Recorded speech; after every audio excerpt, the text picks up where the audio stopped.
मैं मनोविज्ञान विभाग स्माइल नेशनल महिला पीजी कॉलेज में एसोसिएट प्रोफेसर के पद पर हूँ। आज हम कोरिलेशन को पढ़ेंगे।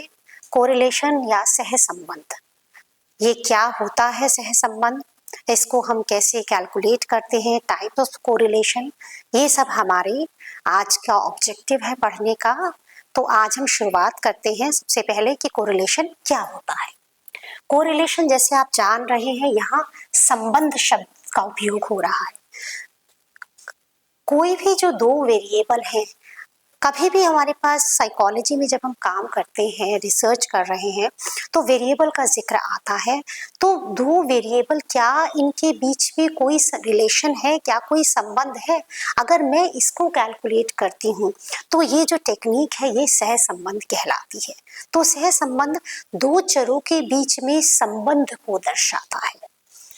तो अब हम एक वेरिएबल या एक चर के परिवर्तित होने से दूसरे चर में क्या कोई परिवर्तन आता है, हम इसको देख सकते हैं। तो इसमें हम टाइप ऑफ कोरिलेशन की जब हम बात करते हैं तो आप इसे कहें तो चार तरीके का एक तरह से रिलेशनशिप होगी।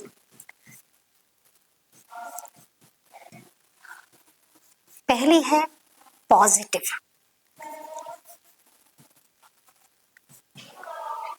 दूसरी हुई नेगेटिव, थर्ड है जीरो, और फोर्थ में बात करूं तो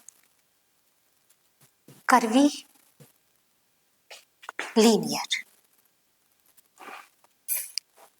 देखिए, हम एक एक को इसमें डिस्क्राइब करेंगे कि ये क्या होती है। सबसे पहले हम जब अगर पॉजिटिव रिलेशनशिप की बात करते हैं, पॉजिटिव का मतलब क्या है कि अगर मैं इसको ग्राफ पर बनाऊं और दो चरों को इस तरीके से दिखाऊं, तो मान लीजिए यहां पर मैं देखना चाहूं कि हमारा परिश्रम है और सफलता है।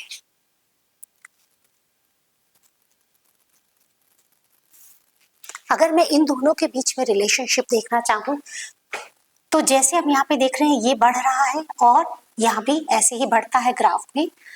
तो जैसे जैसे परिश्रम बढ़ता है वैसे वैसे सफलता बढ़ती चली जाती है। तो ये क्या हुआ, ये लीनियर रिलेशनशिप है। एक चीज बढ़ने, पॉजिटिव जैसी बढ़ता है, एक चीज बढ़ती है तो दूसरी चीज भी बढ़ती चली जाती है। इन दोनों के बीच में क्या है, पॉजिटिव रिलेशनशिप है। और ये जो स्लोप है, ये जो लाइन है, ये दर्शाती है कि किस चीज के बढ़ने पर कैसे चीजें बढ़ती है। तो अगर आप यहाँ देख रहे हैं तो यहाँ परफेक्ट तरीके से जा रही है, तो ये +1.0 कोरिलेशन अगर मैं कहूँ तो इस तरह से है। दूसरे जब हम कोरिलेशन की बात करते हैं, नेगेटिव, अगर हम इसको ग्राफ पर बनाएं तो क्या हुआ, एक वेरिएबल अगर बढ़ता है, आलस्य कहूं और सफलता,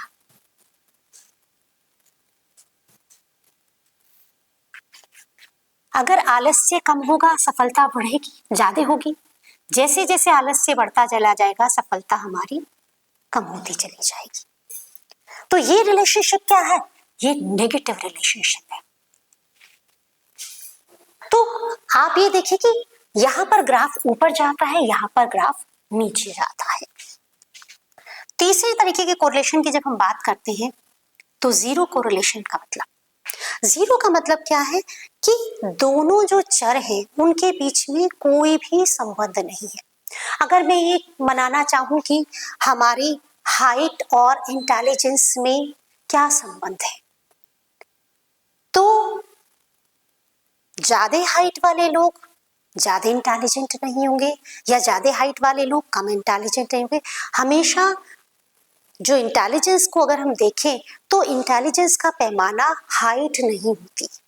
इसी तरीके से इंटेलिजेंस, वेट और इंटेलिजेंस के बीच में अगर मैं कोई रिलेशनशिप देखना चाहूँ तो ये भी सच है कि वेट और इंटेलिजेंस कोई पैमाना नहीं होता। वेट में अगर व्यक्ति का वेट बढ़ रहा है, इसका मतलब ये नहीं कि उसकी इंटेलिजेंस बढ़ती चली जाएगी, इंटेलिजेंस उसका लेवल कम होता चला जाएगा। तो दोनों एक ऐसे वेरिएबल जो अपने आप में अलग अलग वेरिएबल है। तो अगर ऐसा कोरिलेशन, तो इसका मतलब क्या है कि कोई भी कोरिलेशन इनके बीच में नहीं है। अब हम चौथे अगर वेरिएबल की बात करते हैं, कर्वीलिनियर की। कर्वीलिनियर का मतलब क्या है? वक्र रेखीय।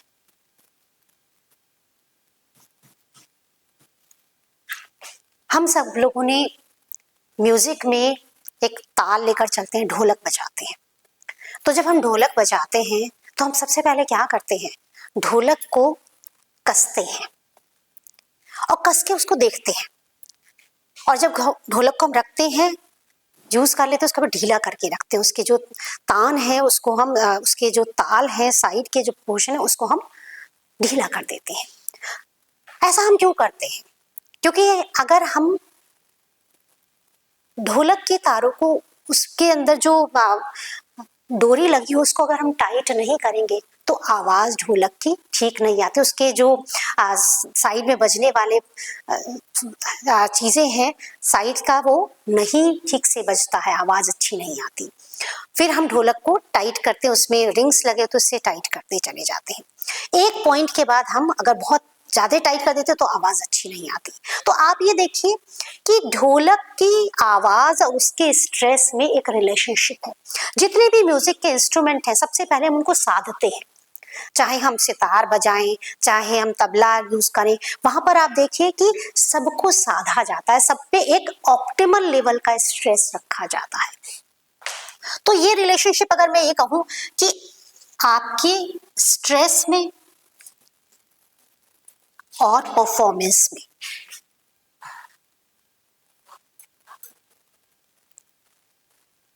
अगर इनके बीच में मैं रिलेशनशिप देखूं तो पहले जब बढ़ती है, एक लेवल तक स्ट्रेस बढ़ता है तो ये ऊपर जाता है। पर अगर आप उसको स्ट्रेस को कम कर, आप और बढ़ाते चले जाते हैं स्ट्रेस को, तो क्या होता है? परफॉर्मेंस नीचे आना शुरू हो जाता है। तो ये क्या हुई? यहाँ तक कि जो अगर मैं रिलेशनशिप देखूं तो ये क्या है? पॉजिटिव रिलेशनशिप है। और जब मैं यहाँ से देखना शुरू कर देती हूँ तो ये रिलेशनशिप क्या आ जाती है? नेगेटिव रिलेशनशिप आ जाती है। तो इनके बीच में ऐसा नहीं है कि एक जैसे एक ही साइड में होती है, यहाँ पर एक कर्वी लीनियर है, लीनियर भी है और कर्व भी है। तो ये जो है, ये इस तरीके का जो कोरिलेशन होता है, ये कर्वी लीनियर कोरिलेशन होता है। इसका एग्जाम्पल एक बहुत और अच्छा है कि हम जब परीक्षा देने जाते हैं तो परीक्षा से पहले क्या होता है कि बहुत बार आपने देखा है कि परीक्षा के जो कक्ष होता है उसमें कुछ बच्चों को एग्जाम का जैसे ही क्वेश्चन पेपर सामने आता है और उनको चक्कर आ जाता है। ये क्या हुआ कि उनको इतना डर लगता है, उनको इतना स्ट्रेस का लेवल हाई हो जाता है कि उन्हें समझ ही नहीं आता क्या होता है, और उनको उनका परफॉर्मेंस जो है, अगर मुझे चक्कर आ गया तो मेरा परफॉर्मेंस क्या होगा? नीचे आ जाएगा। तो वो परफॉर्मेंस क्या हुआ? नीचे आ गया। पर अगर कुछ लोग ऐसे हैं कि जिन्हें कुछ फर्क ही नहीं पड़ रहा है, एग्जाम आ रहे हैं, आते रहेंगे, होता रहेगा, तो क्या होता है? उनका परफॉर्मेंस खराब हो जाता है। तो आप ये देखिए कि स्ट्रेस का जो लेवल है, अगर वो लेवल ऑफ स्ट्रेस कम रहेगा तो भी अच्छे नंबर नहीं आएंगे, और लेवल ऑफ स्ट्रेस बहुत ज्यादा हो जाएगा तो भी कम नंबर आएंगे। तो ये क्या, एक ऑप्टिमल लेवल जो यहाँ पर हम कहते हैं, जिसे साइकोलॉजी में यर्क डॉडसन लॉ भी है कि जो स्ट्रेस और परफॉर्मेंस के बीच में अगर रिलेशनशिप हम देखें तो एक लेवल तक स्ट्रेस जो है वो परफॉर्मेंस को इंक्रीज करता है, और एक लेवल के बाद जो है वो परफॉर्मेंस को नीचे लाना शुरू करता है। तो ये इन्वर्टेड यू की जो रिलेशनशिप है, ये कर्वी लीनियर कोरिलेशन होता है। तो इस तरीके से हमने पढ़ा कि ये 4 तरीके से कोरिलेशन होता है। ये हमें कोरिलेशन की डायरेक्शन बता रहा है कि ये किस डायरेक्शन में कोरिलेशन जो है वो जा रहा है, पॉजिटिव है या नेगेटिव है। इसके अलावा जो दूसरी चीज होती है वो उसकी मात्रा होती है कि हमारे कोरिलेशन के बीच में मात्रा कितनी है। यहाँ पर अगर 1 देखें तो 1.00 है, और एक तरफ है, अगर आप यहाँ पर देखें तो 1.00 प्लस का है, और वहां पर क्या है? माइनस का 1.00 है। हमारा जो कोरिलेशन है वो इन दो रेंज के बीच में ही आ सकता है। अगर वन कोरिलेशन है इसका मतलब क्या है कि परफेक्ट है, दोनों के बीच में जो संबंध है वो परफेक्ट कैटेगरी का है। एक चीज अगर पॉजिटिव है तो एक चीज जिस अनुपात में बढ़ती है दूसरी चीज उसी अनुपात में बढ़ती चली जाती है। और -1 का मतलब क्या है कि एक चीज जिस अनुपात में बढ़ती है, एक चीज अगर बढ़ती है तो दूसरी चीज उसी अनुपात में घटती चली जाती है। तो ये क्या है, नेगेटिव, परफेक्ट नेगेटिव कोरिलेशन है। हमारा जो हर चीज के बीच में परफेक्ट कोरिलेशन बहुत कम हमें मिलता है। हम यहाँ पर रेंज देखते हैं, मात्रा देखते हैं कि कितनी है। तो हमारी जो वैल्यू है वो 1.00 से लेकर -1.00 से लेकर +1.00 के बीच में ही आ सकती है। मतलब क्या होगा कि हमारी वैल्यू पॉइंट में आएगी, पॉइंट जैसे 92 आ गया, 0.8 आ गया, 0.3 आ गया। तो ये सब क्या है, ये जो वैल्यू है ये दर्शाती है कि मात्रा कितनी है। 0.9 का मतलब क्या है कि बहुत ज्यादा कोरिलेशन है। 0.3 जो है उसका मतलब क्या है कि वो कम कोरिलेशन है इनके बीच में। तो इस तरीके से हम मात्रा निकालते हैं कोरिलेशन की, और जिसके आगे हमेशा साइन लगाते हैं। साइन लगाने से हमें उनके बीच की डायरेक्शन पता चलती है, और ये जो नंबर आते हैं ये हमें बताते हैं कि इनके बीच इसकी मात्रा कितनी, इन दोनों के बीच में जो संबंध है, यदि कोई संबंध है तो वो कितना है। तो हमने दो चीज देखी कि मात्रा देखी है और डायरेक्शन देखी है कोरिलेशन की। आज जो हम निकालेंगे वो, निकालने के बहुत सारे तरीके होते हैं कोरिलेशन। आज हम निकालेंगे रैंक डिफरेंस कोरिलेशन। तो ये है आपका रैंक डिफरेंस कोरिलेशन की, रैंक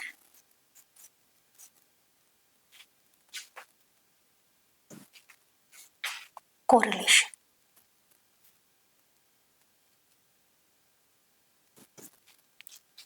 रैंक डिफरेंस कोरिलेशन का मतलब क्या है कि ये अगर हमारे पास डेटा बहुत कम है, नॉन पैरामेट्रिक भी हमारे पास डेटा है, तो वहां पर जो हम टेक्निक यूज करते हैं वो हम रैंक डिफरेंस कोरिलेशन की यूज करते हैं। इसको दिया था स्पीयरमैन ने।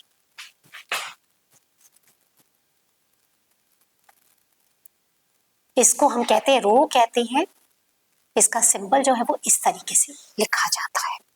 तो ये इसमें देखिए नाम से ही लग रहा है कि रैंक डिफरेंस मतलब क्या है कि पहले हम किसी चीज की रैंक निकालेंगे और उसके बाद उसका डिफरेंस देखेंगे, और तब जाकर हम कोरिलेशन निकालेंगे, और तब हमें पता चलेगा मात्रा कितनी है, उसकी डायरेक्शन क्या है। तो आज हम इसको सीखेंगे कैलकुलेट करना कि rank Spearman rank difference correlation कैसे निकाला जाता है। तो यहाँ पे आपको एग्जाम्पल है कि मान लीजिए यहाँ जो n है, नंबर ऑफ पर्सन जो है वो कितना है, हमारा 8 है। 8 बच्चे हैं, उनके दो वेरिएबल के ऊपर स्कोर दिए गए, क्योंकि कोरिलेशन हमेशा दो वेरिएबल के बीच में ही निकाला जाता है। तो हम इनके बीच में एक वेरिएबल है x, एक वेरिएबल है y। मान लीजिए मैं कोई सब्जेक्ट ले लेती हूँ, आपका साइकोलॉजी है और ड्राइंग है मान लीजिए। ये दो सब्जेक्ट में बच्चों का टेस्ट लिया गया। हम ये देखना चाहते हैं कि क्या बच्चा, जो बच्चा साइकोलॉजी में अच्छा है, क्या वो बच्चा ड्राइंग में भी अच्छा है। उन दोनों के बीच में क्या कोई साइकोलॉजी के नंबर में और ड्राइंग के नंबर में कोई रिलेशनशिप है क्या। अगर मैं ये देखना चाहती हूँ तो मैंने क्या किया, 8 बच्चों को लिया, उनको साइकोलॉजी का भी एक एग्जाम करने के लिए दिया, पेपर दिया, और इसी तरीके से मैंने उसको ड्राइंग का भी एक पेपर दिया, और उन दोनों के जो मार्क्स हैं वो आ गए। तो पहले बच्चे के साइकोलॉजी में नंबर x वेरिएबल मतलब साइकोलॉजी, y वेरिएबल हुआ ड्राइंग है, तो उसके नंबर 20 नंबर का मैंने दिया था, तो 20 में से 20 नंबर ही आए हैं, और ड्राइंग में उनके 18 नंबर आए पहले बच्चे के। दूसरे बच्चे के साइकोलॉजी में 18 नंबर है और ड्राइंग में भी 18 नंबर है।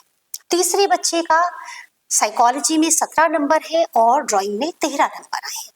चौथे बच्चे के दोनों में ही 10 और 10 नंबर आए हैं। पांचवे के 15 और 16 नंबर आए हैं साइकोलॉजी और ड्राइंग में, और छठे बच्चे के स्कोर लिखा है 7 का और 8 का। इस तरीके से हम पहले पूरे स्कोर को अरेंज कर लेते हैं कि इसी बच्चे के एक में कितने आए हैं, कौन से वाले वेरिएबल पे उसका परफॉर्मेंस क्या है।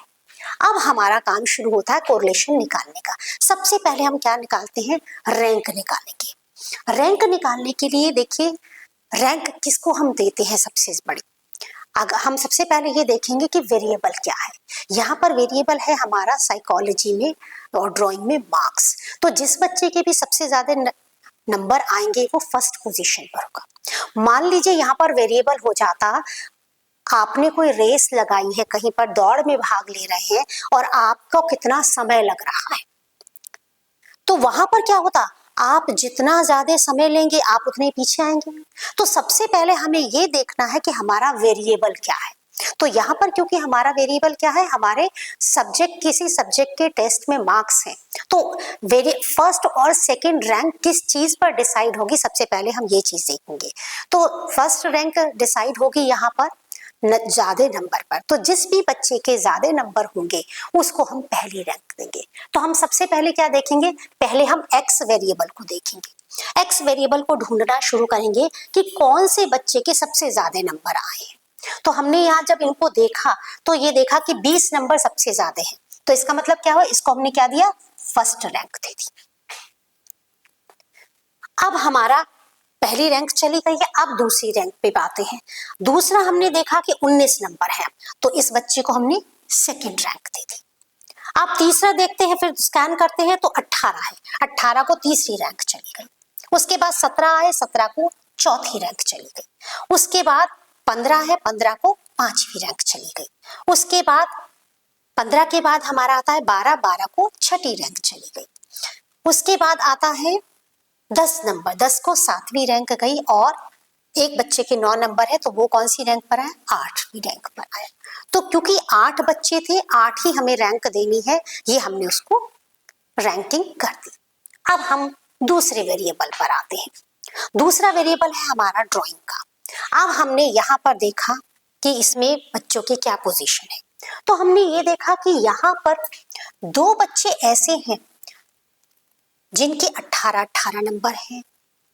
सबसे ज्यादा तो हमने देखा कि 20 नंबर है बच्चे के, तो पहली रैंक तो हमारी ये चली गई। अब देखिए क्योंकि 8 बच्चे हैं तो हमारे लिए क्या होता है कि हम यहाँ पर इस तरीके से 1 2 3 4 5 6 7 और 8 मैंने लिख लिया। हर एक को जैसे ही मेरा एक को मैंने रैंक अलॉट कर दी तो वो रैंक वहां पर चली जाएगी, पहली रैंक चली गई। अब हमारी दूसरी और तीसरी आगे की रैंक दी जाएंगी। अब मैं जब आती हूँ उसके बाद देखती हूँ कि बच्चे का 2 बच्चों के 18 नंबर है। अब क्योंकि देखिए अगर मैं पहले बच्चे को दूसरी रैंक दे दूं और तीसरे को तीसरी रैंक दे दूं तो ये गलत हो जाएगा, क्योंकि जब नंबर बराबर है तो रैंक भी बराबर होनी चाहिए। तो अब हम क्या करते हैं कि जिस पोजीशन पर वो व्यक्ति आएगा, जिस पोजीशन पे वो बच्चा आएगा, हम वो देखते हैं। तो हमारी दूसरी और तीसरी 2 रैंक जानी थी, क्योंकि 2 बच्चे हैं तो 2 रैंक चली जाती। तो हम क्या करते हैं, इन दोनों रैंक को जोड़कर इसका एवरेज निकाल लेते हैं। तो 2 और 3 को जोड़ेंगे अगर हम तो ये 5 हो जाएगा, और क्योंकि बच्चे 2 हैं तो हम 2 से डिवाइड कर देंगे तो हमारी रैंक डिवाइड हो गई 2.5।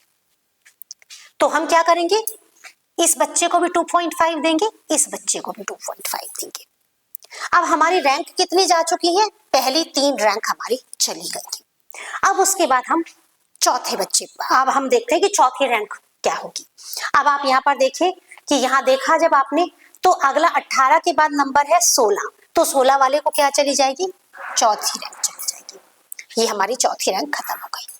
अब हमारा 16 के बाद स्कोर आता है 13, 13 को गई 5वीं रैंक। उसके बाद 13 के बाद स्कोर आता है 11, ये हमारी छठी रैंक चली गई। 11 के बाद स्कोर आता है 10, 10 की रैंक हुई 7th, और उसके बाद आता है 6 स्कोर, इसकी हो गई हमारी 8th रैंक। तो इस तरीके से हम इनकी रैंक देने का काम करते हैं। मान लीजिए 3 बच्चों के बराबर होते नंबर, तो 3 बच्चों के भी क्या हो जाता, मान लीजिए वो सेकंड पोजीशन पर थे तो 2 3 और 4, तो हम क्या करते, इन तीनों रैंक को जोड़ देते। 2 3 4 जुड़कर क्या हो जाता, 2 + 3 + 4 = 9 हो जाता। बच्चे कितने हैं, 3 हैं, तो हम इसको 3 से डिवाइड कर देते और ये हो जाता हमारा 3rd। तो हर एक को 3 रैंक दे दी जाती। तो हमें ये ध्यान रखना है कि कौन सी पोजीशन पर आनी चाहिए, कौन कौन सी रैंक हमारी जाएंगी इसमें, और कितने बच्चे हैं उसके आधार पर हम उनका एवरेज निकालने के बाद फिर रैंकिंग करते हैं। तो रैंक करना सबसे इम्पोर्टेंट काम यहाँ पर रहता है। आपको बहुत ध्यान से रैंक करनी है कि किसको कौन सी रैंक दी जानी है।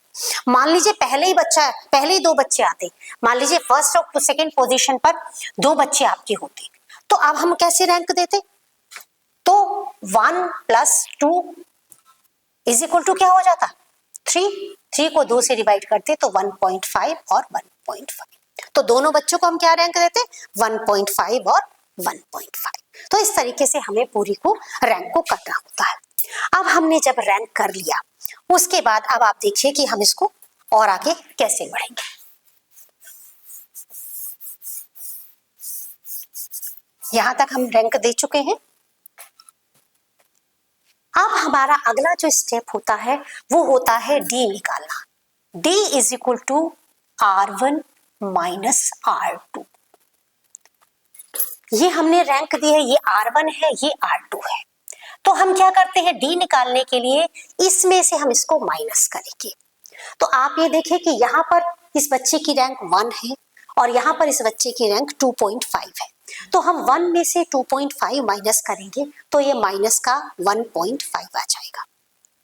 अब अगली रैंक देते, अगले वाले बच्चे पर आते हैं। यहाँ पर इसको रैंक है 3 है और यहाँ पर 2.5 रैंक है। तो ये क्या, 3 में से हम 2.5 माइनस करेंगे तो ये 0.5 आ जाएगा। उसके बाद थर्ड में आते हैं। इसमें इनकी रैंक जो थी, तीसरे वाले बच्चे की साइकोलॉजी में 4th रैंक थी, यहाँ पर 5th रैंक थी। तो 4 में से 5 माइनस करेंगे तो हमारी माइनस का 1 आ जाएगा। 7 में से 7 माइनस करेंगे 0 आया। 5 में से 4 माइनस करेंगे 1 आया। 2 में से 1 माइनस करेंगे 1 आया। 8 में से 8 माइनस करेंगे 0 और 6 में से 6 माइनस किया 0 आ गया। तो इस तरीके से डी का मतलब क्या, डिफरेंस है। दोनों रैंक में मेरा डिफरेंस क्या है, मुझे साइकोलॉजी में कौन सी रैंक मिली थी, मुझे ड्राइंग में कौन सी रैंक मिली है, इन दोनों के बीच में अंतर कितना है। तो हमने इन रैंक के बीच में अंतर निकाला है। अब नेक्स्ट स्टेप हमारा आता है डी स्क्वायर। स्क्वायर का मतलब हमेशा क्या होता है कि उसी नंबर को उसी नंबर से मल्टीप्लाई किया जाता है। तो आपने ये देखा, यहां पर क्या करेंगे हम, d × d।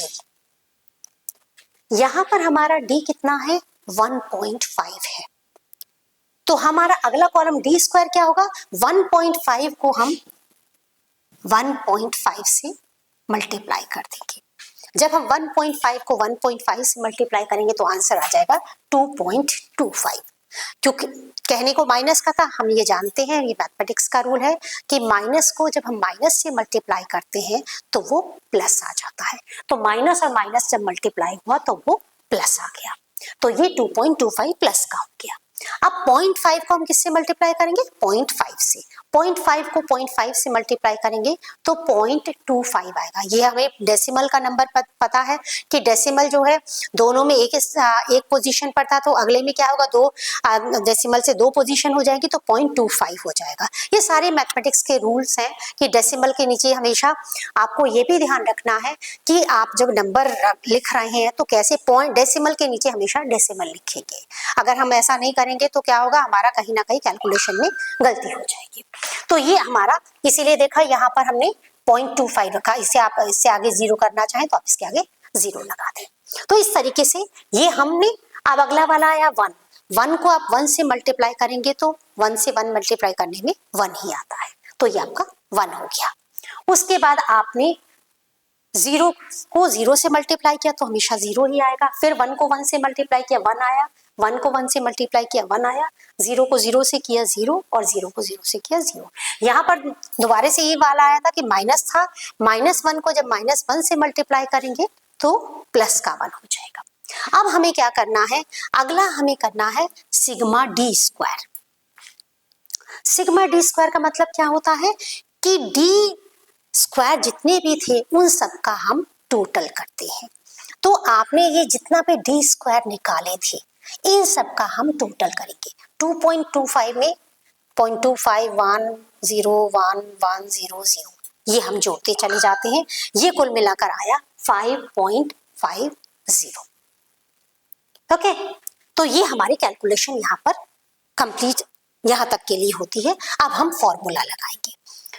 ये है हमारा फॉर्मूला। रो निकालने का जो फॉर्मूला होता है वो होता है 1 minus 6 sigma D square upon n into n square minus 1। तो अब आप इसमें निकालेंगे, हमने सिग्मा डी स्क्वायर निकाला था, हम देखिए सिग्मा डी स्क्वायर की वैल्यू हमारी कितनी थी 5.50। तो सिग्मा डी स्क्वायर की वैल्यू हमारी कितनी है 5.50। ये हम लिख लेंगे। n हमारा कितना है, n होता है नंबर ऑफ पर्सन। कितने नंबर ऑफ पर्सन है हमारे पास, यहाँ पर 8 है। तो अब आप इसको यहाँ पर पूरा फॉर्मूला में लिखना शुरू हो जाएंगे। रो आपको कैलकुलेट करना है, रो इज इक्वल टू क्या है, कोरिलेशन निकालना है।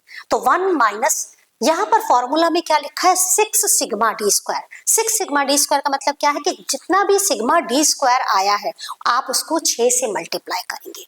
तो हमने 6 इंटू 5.5 ऊपर लिख दिया। उसके बाद हमने फॉर्मूले की तरीके से यहाँ पर साइन लगाया। उसके बाद हम n की वैल्यू फिल करेंगे। n कितना है हमारा 8 था, हमने यहाँ 8 लिखा, ब्रैकेट लगाया, n का स्क्वायर मतलब 8 का स्क्वायर माइनस 1, ब्रैकेट क्लोज कर दिया। बोर्ड मास हम सब लोग जानते हैं, बोर्ड मास में सबसे पहले हम ब्रैकेट के अंदर की चीजें को सॉल्व करते हैं, तो इसीलिए सबसे पहले हम अंदर की चीजों को सॉल्व करेंगे। 8 स्क्वायर होता है, 8 को जब 8 से मल्टीप्लाई करेंगे तो 64 आएगा, 64 में से माइनस 1 करेंगे तो ये कितना आ जाएगा 63 आ जाएगा।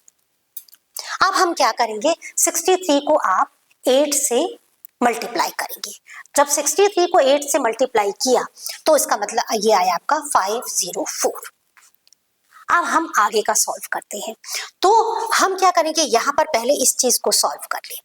इस चीज को सॉल्व करने के लिए हमने 33 रखा ऊपर, ये 33 आ गया था। 6 को आप 5.5 से मल्टीप्लाई करते हैं तो 33 आया, ये 504 आया। तो हम क्या करेंगे, 33 को 504 से हम डिवाइड करेंगे। देखिए 33 को जब आप 504 से डिवाइड करते हैं तो आपका आंसर आया 0.065476। हम क्योंकि डेसिमल के 2 प्लेस तक ही लेंगे तो हमने क्या किया, हम 0.65 तक इसको ले सकते हैं। तो इसको आप जो है यहाँ पर हमने 0.65 तक लिया है। अब आप इसको कैलकुलेटर से भी कर सकते हैं। 1 माइनस 0.065, आपका आंसर आया 93.5। ओके, यहाँ पर हम इस तरीके से देखिए, जब आपको सॉल्व करना है तो आप हमेशा डेसिमल के नीचे डेसिमल लगाएंगे। मैंने यहाँ पर भी आपको सॉल्व करके बताया कि ये 5 में से 5 करेंगे, इस तरीके से कुल मिलाकर आपका 0.935 आ गया। तो अब आपका कोरिलेशन देखिए, यहाँ पर क्या है प्लस में आ रहा है, ज्यादा में से आप कम घटा रहे हैं, तो आपका जो कोरिलेशन है वो क्या आएगा, आंसर क्या आ जाएगा प्लस 0.935। अगर हम आगे तक देखते तो ये हमारा कोरिलेशन, इसको क्या हो जाएगा, ये 0.93 हम इसको रख देंगे, तो ये आपका आंसर आ गया। तो इस तरीके से हम जो स्पीयरमैन विधि है उससे कोरिलेशन को इस तरीके से कैलकुलेट किया जाता है। आपको विशेष रूप से इसमें जो ध्यान रखना है वो किसमें हमें कब कौन सा डिवाइड कर, कैसे आपको रखना है, रैंक कैसे देनी है। विशेष रूप से अगर आपने रैंक गलत दे दी तो आपका सारा का सारा जो कोरिलेशन कैलकुलेट करना है वो गलत हो जाएगा।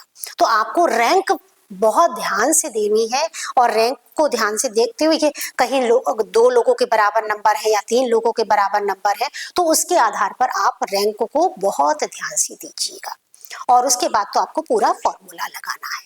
तो ये एक ऐसा मेथड है जब हमारे पास 30 से कम नंबर होता है तब हम इसको यूज कर सकते हैं। अगर मान लीजिए बहुत बड़ा सैंपल होगा तो आप स्पीयरमैन मेथड को यूज नहीं कर सकते, इसका उपयोग आप नहीं कर सकते, क्योंकि इतनी सारी रैंक आपको मैनेजेबल नहीं होगी। स्टैटिस्टिक्स का जो एक उद्देश्य होता है कि डेटा मैनेज ठीक से हो पाए, तो अगर आप इतना सारे नंबर, मान लीजिए 500 लोगों को मैं कहना चाहूँ इसके बीच में कोरिलेशन निकालिए, इस पे रैंक डिफरेंस कोरिलेशन निकालिए, तो वो आपके लिए बड़ा टीडियस प्रोसेस हो जाए, वो आप कर ही नहीं पाएंगे। तो इसलिए हमेशा जब हम 30 तक का सैंपल जब हमारे पास होता है तो वो मैनेजेबल होता है, तो हम यहाँ पर रैंक डिफरेंस कोरिलेशन को यूज कर लेते हैं। अन्यथा तो हम जो है फिर और अलग टेक्निक्स होती है, फिर उनको उपयोग किया जाएगा। तो आज हम लोगों ने सीखा स्पीयरमैन विधि से रैंक डिफरेंस कोरिलेशन निकालना।